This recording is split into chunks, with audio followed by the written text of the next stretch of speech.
La stagione di caccia ai falsi precari è in fibrillazione, l'ennesima guerra senza quartiere che il governatore Crocetta ha intrapreso sull'altare della sua personale rivoluzione antisprechi. L'esclusione dagli elenchi di 86 ex PIP risultati fuori il reddito massimo ISEE e l'arresto di un altro, sorpreso con armi e passamontagna, sembrano essere stati solo la prima raschiatura di una parete assai più vasta. Intanto i precari del vecchio bacino di emergenza Palermo continuano a protestare, con il presidente Crocetta che però fa orecchie da mercante.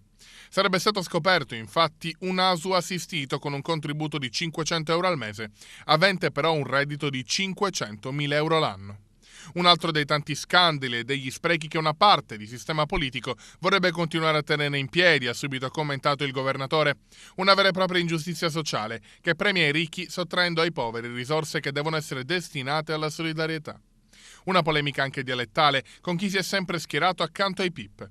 Il consigliere comunale palermitano Mimmo Russo è stato chiamato direttamente in causa dal presidente Crocetta, accusato di portare avanti nella sua battaglia a fianco dei precari semplici interessi personali, cercando tra gli altri di far riassumere la moglie recentemente esclusa dagli elenchi per superamento del reddito.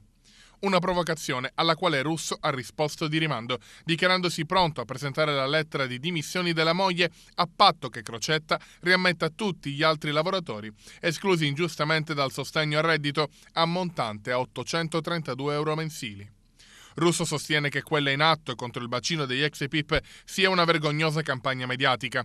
E a chi gli fa presente che ci sono anche lavoratori esclusi per fatti giudiziari, il consigliere ammette candidamente: è un bacino nato per dare una via d'uscita a ex detenuti, ex tossicodipendenti ed ex alcolisti.